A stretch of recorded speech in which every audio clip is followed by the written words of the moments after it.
Vous voulez savoir ce qu'il y a d'encore meilleur que tous les plus grands vins de Westeros? Une bonne vidéo de Killer Bee. Et c'est votre jour de chance. En voilà une qui commence. Alors abonnez-vous, cliquez sur la cloche et réagissez si vous ne voulez pas finir écrasé par un mammouth-garou ou dévoré par un Tyrenoï. Bzz les abeilles, alors voilà, j'ai décidé de te parler d'un truc avant de te parler d'un autre truc, t'as compris? Non? Bah pour commencer, t'as pu le voir dans le titre, mais cette vidéo n'est pas sur le granit marin. Je pense attendre quelques épisodes, finalement, avant de vous en parler. Pour ceux qui suivent cette série depuis le début, vous avez vu le premier épisode sur les Dendenmushi. Sachez qu'on a fait une petite mise à jour récemment avec l'apparition d'un Big Boss Yakuza pour les Smashi du pays de l'harmonie, donc Wano Kuni. Petit point sur lui avant de poursuivre. Il relie simplement les Smashi de Oa d'une zone à une autre, confirmant ma théorie sur les relais. Sauf qu'ici, il ne s'applique qu'à une seule île. Wa. L'appel est transmis à un centre d'appel de la zone qui transmet le signal à l'autre zone. Et sans ce Dendenmushi, c'est un down, comme sur Insta il y a quelques jours. D'ailleurs, n'oublie pas de me follow sur Insta pour suivre l'avancement de mes vidéos. Ou même d'Amadeus et des vlogs, parce que j'en fais très souvent. Bref, passons aux Tom Workers. Alors je trouvais ça dommage de faire une vidéo sur Iceberg, une autre sur Frankie, et de laisser Tom sur la touche. Donc, j'ai un peu raccourci celle sur Iceberg, j'ai rajouté Tom sur le truc, j'ai essayé de raccourcir celle sur Frankie, mais c'est très compliqué, et je vous ai fait une seule vidéo sur les Tom Workers. Alors, c'est un très gros dossier sur notre société secrète de charpentier.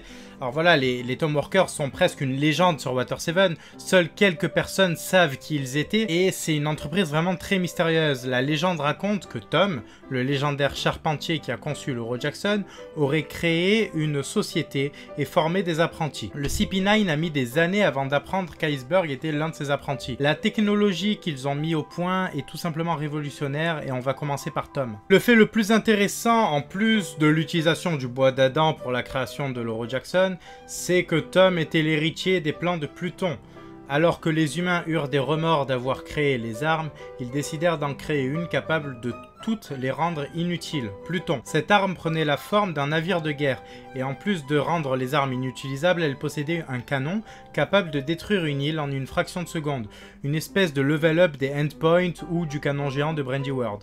Mais le plus important sur ces plans, c'est qu'ils expliquaient comment contrer Pluton avec une contre-mesure secrète. Pluton, le nom est un indice suffisant selon moi pour en déterminer l'origine. Le plutonium prend son nom du roi des morts, et on connaît l'histoire des Japonais avec les armes nucléaires. C'est un réel traumatisme, si bien que des musées existent pour rappeler l'horreur de ces armes.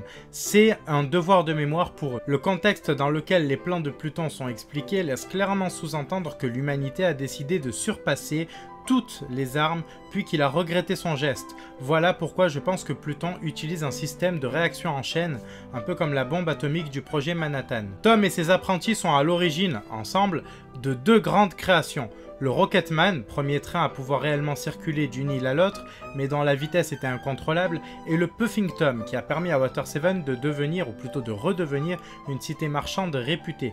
Le principe est simple, plusieurs îles sont reliées par un système de gares et de rails flottants au-dessus de l'océan. Ces constructions ont été créées de sorte à pouvoir résister chaque année à l'Aqua Laguna. La création d'un processus de machine à vapeur de métal sur des rails est apparemment un cas tout à fait unique dans One Piece.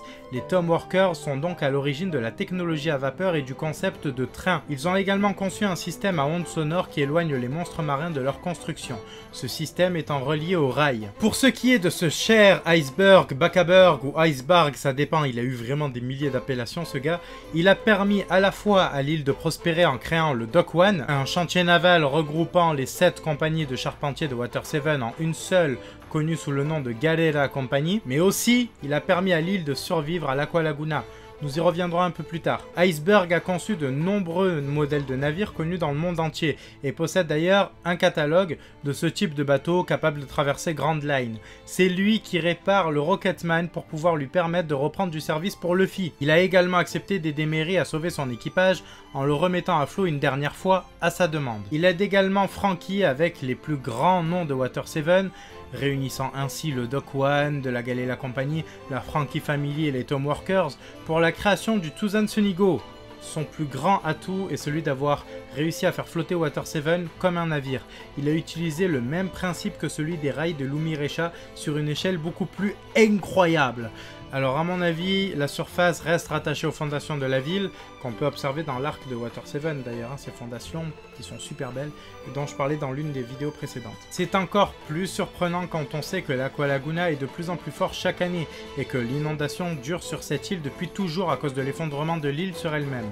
C'est même à se demander si c'est pas l'une des preuves que l'apocalypse de l'ère océanique qu'on soupçonne par rapport au nom officiel de cette ère qui dure depuis 1500 ans selon les éléments mis à jour par le journal de bord de Mont-Blanc-Norland. On est donc en droit de se demander si c'est pas les effets de cette ère océanique qui ont conduit l'île de Water 7 à s'enfoncer de plus en plus dans la mer et la marée a monté de plus en plus avec cette superbe tempête, l'Aqua Laguna. Yokozuna, la grenouille nageant le crawl, était également membre des Tom Workers en tant qu'assistant charpentier sur l'Umirecha. Kokoro, elle, était la secrétaire de Tom. Elle a des compétences concernant l'utilisation des technologies dont on parle ici, mais elle n'a apparemment participé à aucune création. Ce qui nous amène à Franky, qui devait avoir un épisode consacré. Le premier exploit de Franky, c'est la création des différents modèles de navires Battle Franky, destinés à pouvoir combattre des monstres marins et même des rois des mers. Le Shippy 5 aurait récupéré les plans après leur intervention pour incriminer Tom. Les harpons utilisés par Ina qui ont causé les plus gros dégâts sur le Mary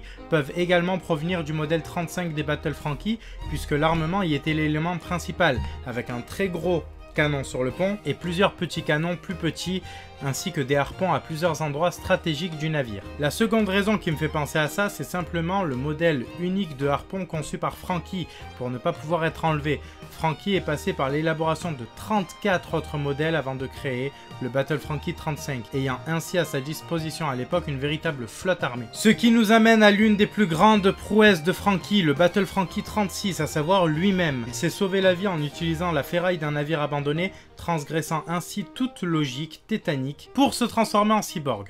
Franky a alors mené une vie plutôt basée sur le désossage de ses navires, laissant ainsi la technologie un peu de côté, ce qui ne l'a pas empêché de concevoir la maison de la Franky Family, célèbre groupe de rap marseillais.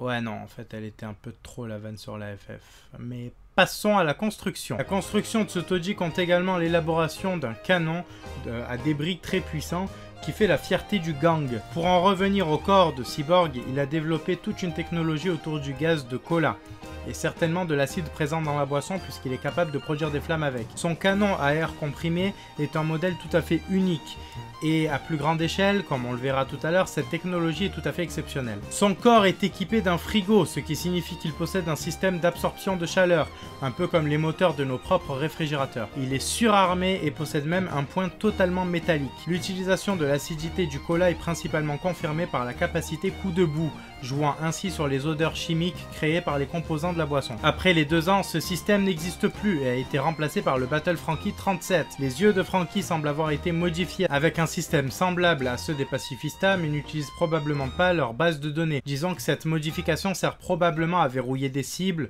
ou à enclencher différents modes de vision, avec des détecteurs de chaleur ou une vision nocturne par exemple. Pour continuer sur les points communs avec les pacifistas, on apprend qu'il est lui aussi capable d'utiliser le laser du Pika Pika no Mi. Fait très surprenant quand on sait que sa miniaturisation est liée à un système sanguin en rapport avec l'étude des fruits du démon créé par Vegapunk, et que Franky sait nager comme il le dit à Luffy pour pouvoir en fait tout simplement modifier le navire, ce qui laisse sous-entendre 2 nouvelles possibilités. La copie des pouvoirs du Pika Pika no Mi n'est pas liée à la recherche sur les fruits du démon, et donc le système nerveux des pacifistas sert à imiter un autre fruit. Très peu probable. Deuxième possibilité, Franky aurait surpassé Vegapunk en créant une technologie ne copiant pas les pouvoirs de fruits du démon de Kizaru par émulation, mais un véritable canon à rayon laser totalement original. Vous voulez probablement parler du Sunny, et on va y venir, mais juste avant ça, les Battle Franky. Le Battle Franky 38, aussi appelé Shogun d'ailleurs. Franky a utilisé une matière tout à fait exceptionnelle en se servant du système de livraison du pays de Baltimore pour se fournir, à savoir le Wapo Metal. On doit cette invention à Wapol et au Wapo Waponomi. Wapol s'en servait initialement pour créer des jouets. Il s'agit d'un métal à mémoire de forme, un peu comme le vibranium chez Marvel. Ces molécules sont instables et probablement capables d'encaisser autant de chocs que le bouclier de Captain America lui-même d'ailleurs. Il faut savoir que c'est un alliage entre l'adamantium et le vibranium. Bref, on peut considérer le général Franky Shogun comme extension du corps du charpentier. Il s'agit d'un véritable exosquelette, même si Franky s'amuse à prouver qu'il n'en a pas besoin sur l'île des hommes poissons. Il s'agit en fait d'une arme redoutable au corps à corps et d'une armure infaillible capable de résister à des explosions et même au gaz de Geyser Clown. Les capacités de Franky se retrouvent dans ce robot en version amplifiée, un peu comme les premiers ajouts qu'il avait fait sur le Sunny qui était basé sur son propre corps avec le coup de burst. Les capacités d'ingénieur de Franky sont un véritable réflexe, à tel point qu'il ne lui faut que quelques secondes pour bâtir un pont complet sur Thriller Bark ou un escalier flottant.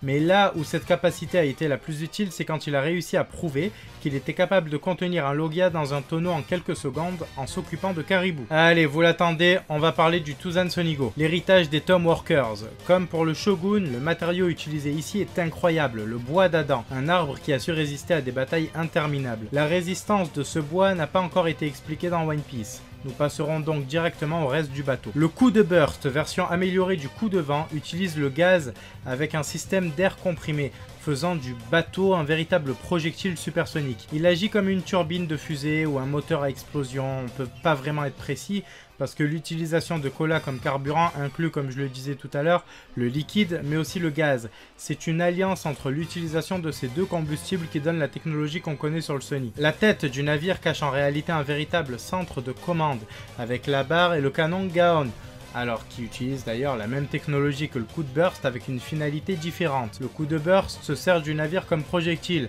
alors que le canon Gaon ne projette pas le navire en dehors du recul habituel d'une arme à feu. Pour la position de la roue du gouvernail, c'est également une avancée technologique puisque One Piece se déroule en 1500 selon le journal de Norland, et que c'est plutôt sur les navires modernes que le gouvernail se situe à l'avant. Les docks, souvenir de Water 7 pour le nom, sont contrôlés à la barre directement. On y reviendra après. Parlons de chaque détail de ce navire. Une pompe à eau intégrée au navire fournit donc les deux salles de bain en eau froide. L'eau est très certainement réchauffée par un système eau cola qui doit alimenter une chaudière et en salle des machines et d'autres trucs du même genre. Un monte-plat, espèce d'ascenseur miniature, relie le bar aquarium et la cuisine pour faciliter la tâche à Sanji. Pour ce qui est de la salle des machines, on en parlait tout à l'heure, le Dock Soldier. Alors voilà, il comporte, on va dire, plusieurs compartiments. L'un d'eux sert de hangar au Waver de Nami, que Franky a étudié, puis modifié aux couleurs de Water 7 en y sculptant un Yagara dessus. Le bois du Vogue Mary a été utilisé pour les mini-Mary, deux petits bateaux de ravitaillement. Le Shark Submerge 3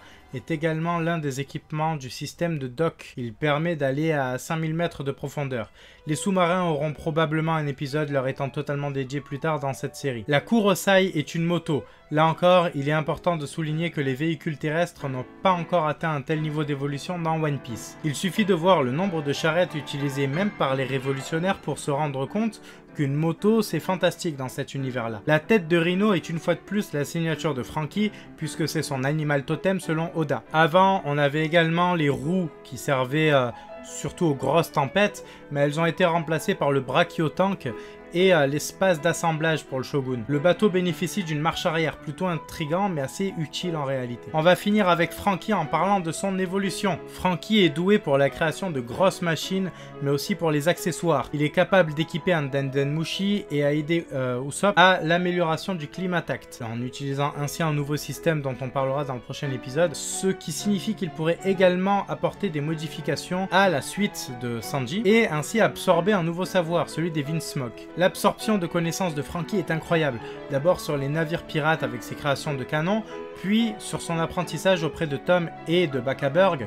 Ensuite il y a eu aussi les plans de Vegapunk, et enfin on a son métier sur Wa, qui lui permettra très certainement de gérer le granit marin à la perfection prochainement. Le plus grand génie de One Piece est supposé être Vegapunk, mais le propre du génie n'est-il pas la facilité d'apprentissage? Franky nous a-t-il prouvé être capable de surpasser Vegapunk? Moi, ça serait digne de l'apprenti du seul homme qui a réussi à créer un navire capable d'aller sur Raftel et de se battre contre les plus puissantes flottes du monde comme celle de Shiki lors d'Edward. N'hésite pas à me donner des idées sur la suite des vidéos sur la technologie. Le prochain épisode sera centré à mon avis sur la navigation. J'ai plusieurs projets pour la suite, on en parlera bientôt, on parlera du Germa aussi, ne vous en faites pas les gars. N'oublie pas de lâcher de la force avec le pouce en l'air si tu veux suivre l'avancement des prochaines vidéos, ça se passe sur Insta.